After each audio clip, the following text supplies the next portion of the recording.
Yo, what's up, guys? It's Pete over at Fusion Corp, here with a review for episode 104 of Dragonball Super. The ultimate high-speed battle begins. Goku and Hit join forces. Guys, I'm going to start off by saying this right away. Incredible episode. I said it last week, if you watched that one, the Gohan episode, I said that was one of my favorite episodes. This is my favorite episode of the arc so far. Absolutely incredibly animated from beginning to end. The storytelling and just the way that the story unfolds throughout the course of this episode is beautiful. And it's a Hit-centric episode, which is, I mean, come on, that's beautiful. I mean, he's got to be, other than Beerus, he's, for me, my favorite character in Super that was not in Z. He's a badass. Let's get down to it. All right, so I'm going to start off with the recap. First of all, we get Hit and Dispo stare down. Dispo comes out strong in this episode. Oh my God. He looks tough. This is classic booking of a fight. For later on in the tournament, we've established how strong the Pride Troopers are with Toppo and Goku. This Dispo fight just goes to show how tough these dudes are. Dispo is making Hit look like a clown this episode, right? Dispo, him and Hit talk. They have this little stare down. Dispo explains that he not only knows who Hit is, but he knows of the time skip, and he is seemingly 100% confident that he can beat it. He knows how fast he is, and he's just, not even cocky in a cocky manner. He's just ready to go. Almost like he's prepared for this battle specifically. Maybe they knew this matchup would favor Dispo from the beginning. This is incredible. It's just like the greatest booking you can do, right? So, cuts, we have Kale and Khalifa watching, they're confident in Hit.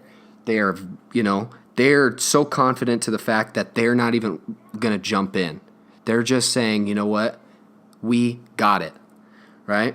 Or Hit's got it. Not we got it. Hit's got it. They're just going to sit there and recover. They still look beaten, battered from, what happened. Dispo is fast, right? Dispo comes at Hit. He gets the first hit on Hit comfortably, smacks him, gives Hit that little red cheek, makes him look like a bitch, Hit is obviously shocked, surprised, seemingly because the only person who's ever hit him is Goku, and he did not expect Dispo to be on the level of speed that Goku is pretty interesting, It like I said earlier, this booking for later in the tournament because of this is so incredible. This is showing how strong Jiren and Toppo are. Jiren mostly, right? Because from the beginning of the tournament, most of us expected that Hit would finally be eliminated by Jiren, and I still think that's the case, right? But we didn't expect that Hit would have trouble with anybody other than Goku, maybe Vegeta, and then Jiren and Toppo possibly, right? But he's getting absolutely worked by Dispo, right? He's getting handled. Champa, at this point, acknowledges that Dispo looks like Beerus, it's funny. It's really funny, right? Because then, we have Vados in the background saying, you know what? He looks like you too. If he looks like Beerus, he definitely looks like you. And Champa is, jokingly, I look cherubic, I look like an angel. Beerus and Dispo, just their faces are too hard. They look outdated. It's a very funny scene. Champa was very, very funny in this episode.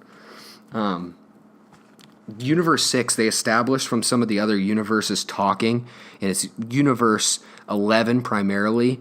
They're talking, and, they're saying Universe 6 is, if we eliminate Hit, we have a chance to eliminate their whole team. And honestly, they're not wrong. Other than Hit, they have the Saiyans, right, who are definitely stronger than Magetta. We haven't seen this, so we have them spoilers of who's coming up. We don't know how strong they are, though, so we can't even suspect that they're as strong as the Saiyans, right? But we know that Khalifa and Kale they're messed up still. So they have Kaba too, but if Hit is gone, they're in some serious trouble, right? So after this, there's a little scene where the Grand Priest tells Zeno that he's put in a new function to the God Pad, the slow-mo feature, which I think is really funny, the fact that they didn't have that already. Even though they're gods and they can see everything, I mean, that's just like, it's pretty silly writing. It's funny, but it's silly. Why would they need a slow-mo feature if they're literally the omnipresent gods of the entire multiverse? Doesn't make a lot of sense, but it's just a gag. It's Dragon Ball, right? Pride troopers are just standing up on this bluff, watching the fight. Topo, Jiren is just like, he's got to be the equivalent of like the Undertaker from the 90s, right? He's standing up there looking like an absolute god himself. Just, I mean, how are you not afraid of Jiren if you're in this tournament? Other than Goku and Vegeta, who obviously aren't afraid of anything at this point. Hit as well is not scared of anything, really. But, I mean, Jiren is just the most intimidating non-villain, that we know of. We're pretty sure he's not a villain, but he's got to be just the toughest non-villain we've seen in a Dragon Ball series in forever. It's awesome. He's so cool. Hardly says anything. I think he said 2 lines the whole series so far. He's such a cool character. Let's continue on from there. Hit is fighting the way that Goku did against him, in my opinion, right? Goku challenged Hit in a way that Hit had never been challenged in Universe 6 as far as Hit's career as an assassin and a martial artist is concerned. He'd never been challenged, really, as far as we know, until Goku. And Goku's methodology of fighting him is the tried and true Saiyan method of getting your ass absolutely murdered until you figure out what it is that this person has against you that they're defeating you with, right? It's so cool because, in my opinion, it's just a perfect callback for Hit. His first challenge, he learned so much from Goku, right? Even the first fight in the Universe 6 tournament arc, but then that fight, the little filler, the Merry Hitmas, as Geekdom called it, right? That fight where he killed Goku for a minute, right? He's learning from Goku in their rivalry, and I think that what Toriyama and Toei are wanting to do with Hit's character, and it becomes even more present later on in this episode with a line from the narrator, they are trying to make Hit the equivalent of what Vegeta was for Goku in the course of Dragon Ball Z. I think with the spoilers that have come out, I'm not going to drop any spoilers in this video. Maybe that's for the next video. I'll tell you about that at the end of this one.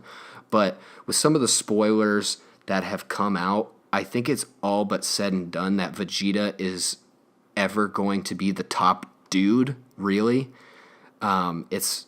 This show is Goku's show. It's always been Goku's show from the beginning, and people get a little agitated. They get angry, like, why is Vegeta always second best to Goku? Why do we never get a transformation from Vegeta first? It's the Goku show. Dragon Ball Z is Goku's show. Dragon Ball Super is Goku's show. Dragon Ball is Goku's show. GT is Goku's show, right? It's not canon. I don't even want to talk about it, but it's Goku's show. Every time, anything Dragon Ball related is the Goku show, right? But this series is really showing me that Hit is the perfect rival for where Goku is at mentally in Super, right? Goku has nothing but desire to be the strongest in the universe. He doesn't care really how he does it. He set up a tournament with not knowing necessarily that the stakes would be as high as they were, but he set up a tournament just so he could fight the strongest dudes in the universes, the multiverse, and become stronger than he was before the tournament, right? Hit has this ability to keep elevating himself in a way that no other person other than Vegeta ever has for Goku. But he's also kind of mysterious for Goku, right? He has weird techniques that Goku had never seen before him, and his demeanor is very opposite of Goku, but they're so friendly almost from the beginning. It's just a very strange relationship that they have, but it's very mirrored to the way, in my opinion, that Vegeta and Goku were in the beginning of Z, and towards the end more so, right? This friendly rivalry where they know that they both have the ability to push each other in a way that no one else can. And I think that Hit has learned a lot from Goku in the time that they've known each other, which is important not only to him as a character, but the show's writing really for just Goku in general, you know? Let's keep moving on. I got some other more important stuff to talk about the farther we get into this. We kind of have a weird kind of pulling out of their ass moment as far as storytelling is concerned. In my opinion, it's not bad. It's just a little interesting, right? And Hit determines that the sound of his muscles tensing is what is giving him away to Dispo, right?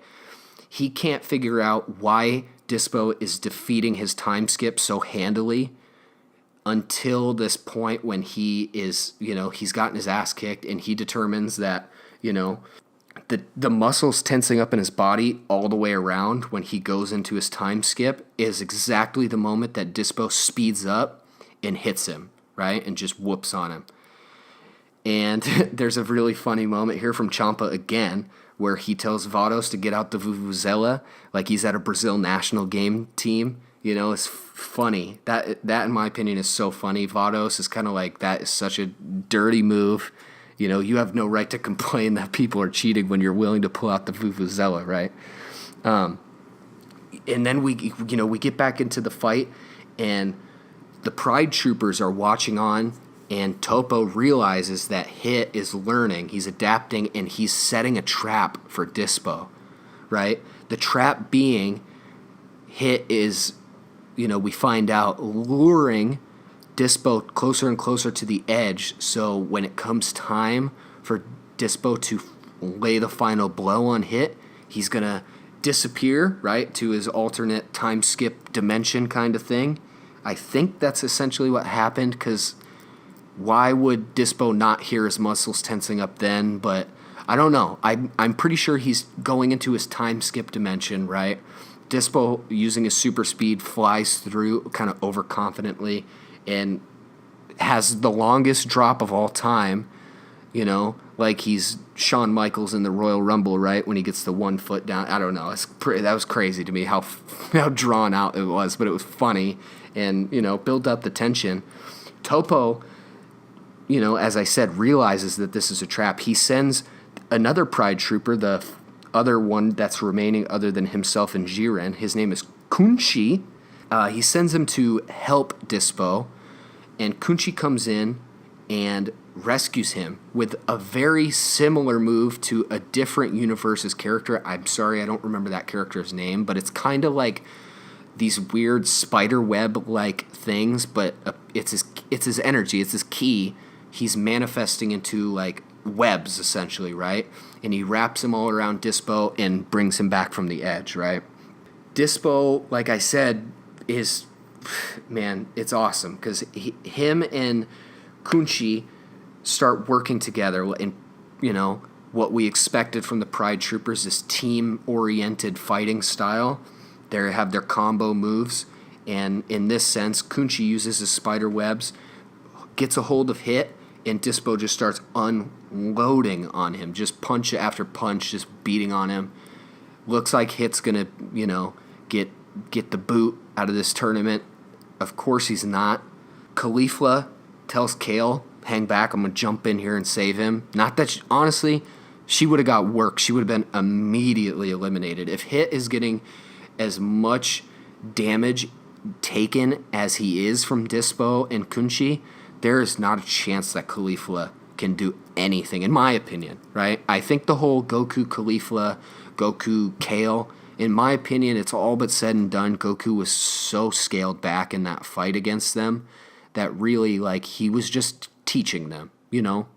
He wasn't having as much difficulty as he outwardly appeared in that fight. He was just having fun, seeing what the Saiyans from Universe 6 could do and the way that Vegeta did with Kaba in the Universe 6 tournament. But then, oh my God, the moment I've been waiting for so long. The return of, in my opinion, the greatest transformation, not necessarily storytelling-wise, but in appearance, the greatest transformation in Dragon Ball history. I know that is tough. That's tough, but it's true, in my opinion. Super Saiyan God. Super Saiyajin God. The return. I love it. Goku comes in with an absolute just blast. Trail of like flames in his red aura. The red and orange aura of just pure energy. He comes in, drops in the fight in between Dispo and Hit. Shocks everybody. It's Goku essentially saves Hit at this point. Hit probably would have been eliminated in the sense that that's the way the story was going. They were basically saying Hit was all but done at this point. But Goku comes in. Hit says, I don't need your help. He definitely needed it. Beerus is like, Champa, you gonna say thank you? We just saved you after all the shit you've talked, But Goku's like, I'm not here to save you, Hit. Like, I have no interest in saving you. That's not what this tournament is about. Even though he has some, kind of rivalry, right, with Goku. And honestly, the more I think about it, I think that, like, personality-wise, Hit and Goku could honestly be each other's opposite, right? Hit has a disposition towards killing, whereas Goku is the opposite. He has a disposition towards not killing at any costs. Hit is very cold, where Goku is very open, makes a lot of friends. Hit obviously has no friends from what we can tell, right? Or family. But they both have this similarity where they want to fight and enjoy a good fight more than anything. And the fight where they can elevate themselves and become greater because of it is so exceptionally exciting to them that it's more important than anything, I really think, like, people have asked a lot as far as what I've read in some of the comment sections, like on bigger, YouTubers, Dragon Ball YouTubers comment sections. They've said, like, who is Vegeta in Goku's universe opposite, if they have them? Who's to say that they're Saiyans? For all we know, they might not be, right? We haven't seen anything that goes to show that there's an equivalent of Goku or Vegeta living on planet Sadal. We don't know. In my opinion, out of all the stuff we've seen from Super so far, from Universe 7 and 6, Hit and Goku are pretty opposite of each other, but they're very similar at the same time in the way that you might be compared to your alternate self in another universe, right? That's just a little train of thought I just went off on. Sorry about that. Tell me what you think about that, though. I think that's kind of interesting. In my opinion, I see it. I can really see that, right? They explain again, this Super Saiyan God form, the red form, is purely, it's not purely, but it's mostly focused on stamina preservation and speed. Goku slims down in this form, so he has this speed boost, whereas the bulkier forms, like, they really, you've seen it with Trunks' like super form, the ultimate form, whatever, where he turns super bulky. And then we saw it with Caulifla, where she got all bulky. Stage 4, right? Stage 4 Super Saiyan. The bulky forms have always been the slower forms. They really want to show that, and I think that, like, on an extreme level, the slim downness of the God form is, obviously it speeds Goku up a lot. He like loses weight, you know, he loses muscle mass in this form, right? And, you know, we get some crazy stuff in this fight where Goku and Dispo start going at each other, right? Goku jumps in and hits like, I want to fight Dispo. Goku's like, yeah, you're going to have to beat me to that, you know? Goku's impressed with Dispo. If he's this impressed with Dispo, imagine what's going to happen when he starts fighting Jiren. He's going to get absolutely bodied at the start of the fight. There's not going to be a chance for him. You know, we get into the fight. Goku has this moment, this incredibly animated moment where he turns into Super Saiyan Blue in the midst of Super Saiyan God, the Red, right? And purely for the strength boost, right? His attack is just like incredibly multiplied because of, you know, maybe muscle mass, and just the form itself is much stronger. The blue form is much stronger than the red form, right? And guys, I'm gonna drop some shit on you right now, right? Tune in for a video in a couple days. We're gonna talk about a big spoiler pertaining to something that happens later on in the tournament. Spoiler, if you don't want to hear this, mute it for a second. The transformation that happens later in this arc, in my opinion, is perfectly demonstrated in this scene. Goku has to switch between the red and the blue form, showing that neither form is perfect. They both have opposites. Red and blue are the polar opposites of each other, right? The stamina is greatly increased in red, reduced in blue. Power, greatly increased in blue, decreased in red. Speed, greatly increased in red, decreased in blue, right? Goku is, you know, just for lack of a better word, he's going to do a self-fusion, a transformation fusion, right? And I don't think that's the proper term. I'm just using it because it's, you know, it's what I have written down, and I think it's the closest thing that we've seen in Dragon Ball to demonstrate exactly what is going to happen, right? The red and the blue forms are going to merge into one form, right? I think Goku is going to establish, unless, I hope he hasn't already figured this out. That would kind of annoy me. But I think he's going to establish that these forms are not the true Super Saiyan God, right? I've heard some people call this new form the true Super Saiyan God. I think that's what it is, right? It's like the yin and the yang. We have the red and the blue. He's going to merge the two and create something great, right? His ultimate form. Stay tuned, guys. We're going to do a video, Bernie and myself. We're going to do a video specifically regarding transformations in Dragon Ball Super, particularly focused on this new one and some possible other ones we might see in the course of this tournament and throughout the rest of Super. So come back for that. Let's get back to this episode, though, okay? Kunchi and Hit are fighting. Kunchi drops his webs on the floor. He, like, lays them out on the floor. And, you know, Hit kind of instantly figures out that they're like an explosive trap, essentially, and absolutely unfazed by the sheer amount of them in front of him. He doesn't care. He doesn't care at all, right? He goes back to this invisible shockwave attack that he used, which is almost like, it seems like we haven't seen his assassination moves, but I feel like it's kind of a modified assassination move, because he could easily turn that into a move where he aims for their vital points or whatever, and it goes right through them and they're dead instantly, you know? But it's the attack that he used against Goku and killed him in the Mary Hitmas little arc, whatever you want to call it.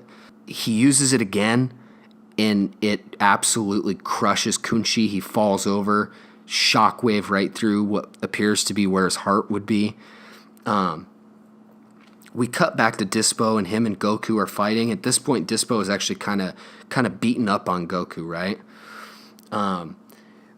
Then we have Goku and Hit kind of go back to back almost in a very Vegeta Goku type scenario. And Hit takes over on Dispo, right? he obviously has some sort of plan. He wants to come in and do something that he didn't do the first time they were fighting.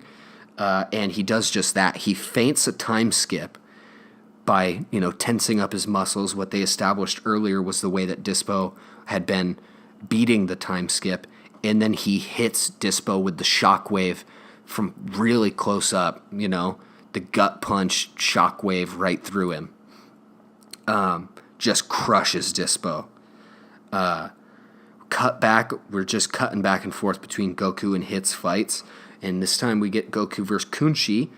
Goku is just not having it. He's not worried about Kunshi's speed, obviously. Dispo is the super speed warrior.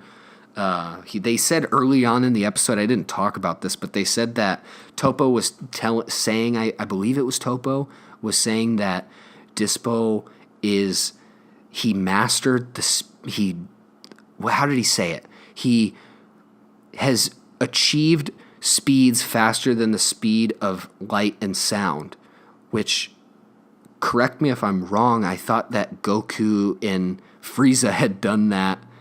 Maybe they didn't say this, but I guess this is like headcanon from Dragon Ball fans, Dragon Ball Kingdom, whatever fandom you want to call it. I thought they had surpassed the speed of sound and light ages ago. And, it's just funny from an outsider perspective watching the show. Obviously, we're outsiders watching this. But it's funny that Dispo is going faster than the speed of sound and light, and we're, 13 minutes into this tournament, meaning that basically they would have all had to be going that fast for the tournament to be taking this long. But I guess not. Dispo is just that fast, which is cool, right? It's Dragon Ball. You can't think about it too much, really. There's no scientific backing to the show. That's not the point of it. It's buff dudes fighting each other. That's what we're here for, right?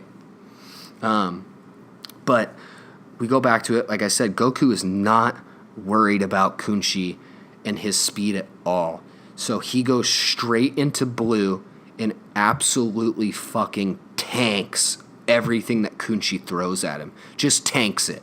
Goes right through. He's taken the Kale versus the Kamehameha move we already saw, the Super Saiyan Blue Kamehameha that she just walked right through. He's taken it. He wants that move for himself, right? We cut back. Hit has taken the edge over Dispo. He's just whooping on him. Dispo is essentially defeated at this point. Hit has overcome whatever, he's overcome Dispo's speed, and he has learned how to defeat him, So Kunchi, he comes in and saves Dispo again from being thrown out, and then he seemingly sacrifices himself, right? It's almost like he's sacrificing himself. He couldn't have thought that he could beat Hit or Goku by himself, so he knows that Dispo is more valuable an asset than he is, which, dependent upon how you feel, it may or may not be true, right? Those webs are pretty important, and he's not too shabby just fighting, really. So Dispo saves himself, gets absolutely obliterated by Hit, just destroyed. Then Kunshi's eliminated. Zeno-sama, he's like, Universe 3, he gets rid of Kunshi off the God Pad. Universe 11, not Universe 3, Universe 11 is down to 3 people, And the crazy part is, they're probably still the favorites to win. Not necessarily because Dispo is still around, because Dispo is pretty messed up at this point. But Jiren and Topo are still around. We have God-caliber fighters together on a team. We've already established that Topo was in the running to be a god of destruction. Imagine what Jiren is capable of. We all know he's going to be the strongest, We all know it. It's been established for months at this point that he's the strongest. But, they're still the favorite. Dispo comes back with his Justice Pride Troopers nonsense, and I love this part. Topo is over it. He's tired of talking about good and evil. He doesn't want to deal with it anymore, right? He's like, this is not about justice. This isn't about good versus evil. This is about survival or getting erased, He's sick and tired of, all the little antics that they have, right? The Pride Trooper antics. He just wants to get out there and win, which I think we're going to start seeing some Topo action soon. Still, Jiren, I think we're a little bit away from it, maybe like 5 episodes before we get a preview for Jiren fighting. Maybe. I don't know. I hope it's soon. I'm really excited. But Goku and Hit, I'm going to go back to something I talked about earlier. Goku and Hit have some competitive banter with each other. It's more friendly than the way that Goku and Vegeta talk, really, in the sense that Hit is more friendly than Vegeta is. But they're,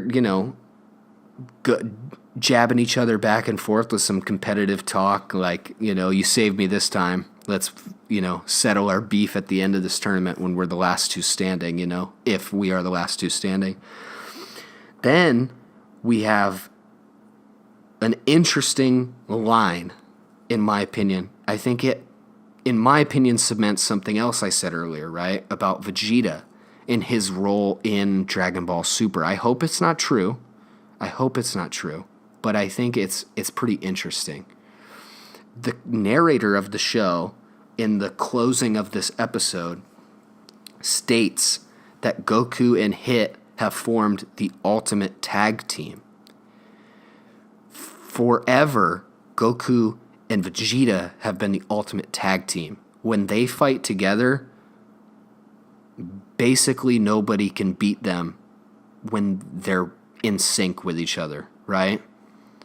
And I think that it's very interesting, the lack of Vegeta that we've had so far in this tournament, and these lines about Goku and Hit being the ultimate tag team, and just like I said earlier as well, the fact that Goku and Hit are more closely personally connected than Goku and Vegeta are at this point. I don't know. It's kind of interesting, like their weird back and forth banter. They almost seem like they enjoy fighting each other much more than Goku and Vegeta do at this point, which could be just the mere fact that Goku and Vegeta have been going back and forth since the beginning of Z. But we don't know. It's going to be interesting to see how Vegeta is utilized for the rest of the tournament. Don't get me wrong. I don't want Hit to take the place as Goku's main rival over Vegeta. That's not what I'm saying. I just think that is the direction that Toei is going. I think that they want Hit to be the equivalent of what Vegeta was in Z. I want more Vegeta. He's probably my favorite character in the series. As far as writing is concerned, he's the best character. We can talk about that in a different video.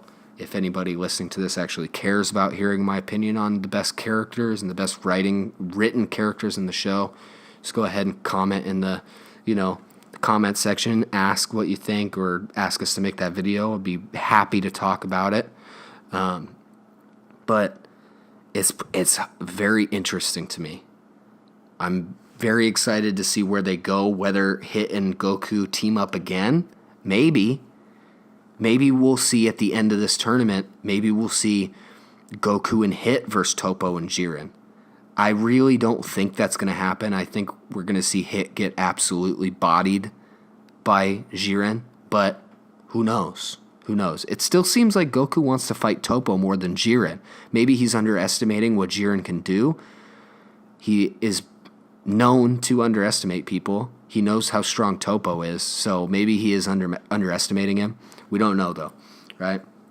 So that wraps up this episode. Like I said, this is an absolutely incredible episode. I could watch the shot of Goku going from red to blue, throwing the punch on Dispo, and then going back to red. I could watch that over and over on loop. I could watch it over and over. So awesome. And like I said, come back for another video. We're going to talk about that scene. It's, in my opinion, very, very important for the rest of this tournament.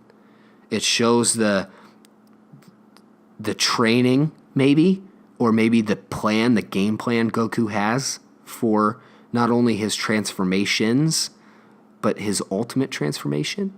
We don't know, right? Let's go. Last thing I want to talk about, the preview for the next episode. It's kind of a weird preview. Only Master Roshi really he's the only Z fighter shown. And, this is a question from me to you guys, if, whoever is watching this. Do they show, is the sacrifice that they're referring to, is that, what is that? What do you guys think that is, right? He puts a little jar down on the floor, and is it the Mafuba? Is he going to do a Mafuba? I don't think that's allowed, though, right? And how does he have a little jar? Is that not an outside instrument? It's kind of confusing me. Maybe, we're definitely going to see, and they're going to explain what it is, but I'm just curious to see what you guys think. What is that jar? Is he planning on doing a Mafuba, and what is the sacrifice he's going to do? Because it looks like Master Roshi's training against, defeating his urges may be defeated in this next episode,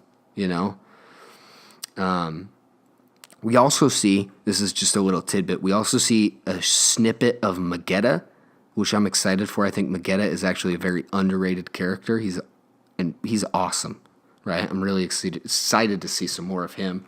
Guys, this next episode looks like it could be an interesting one. I can't say, I love Master Roshi. He's been around since the beginning, but I can't say at this point in the series I'm excited to see him fight. The power scaling is just way beyond him, but he's been doing pretty good, so we could see something special come from this episode, this Master Roshi episode.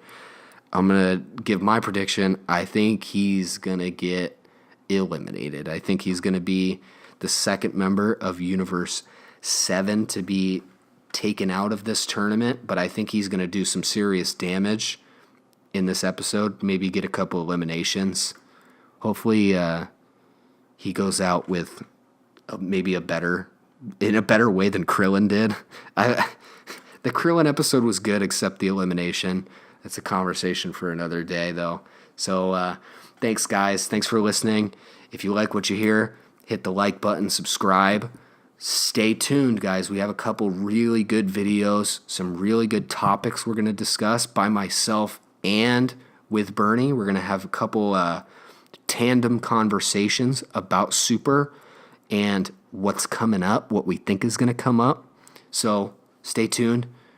Check that notification box if you want to see some more stuff from us, listen to some more stuff. Thanks for listening, guys. Have a great day.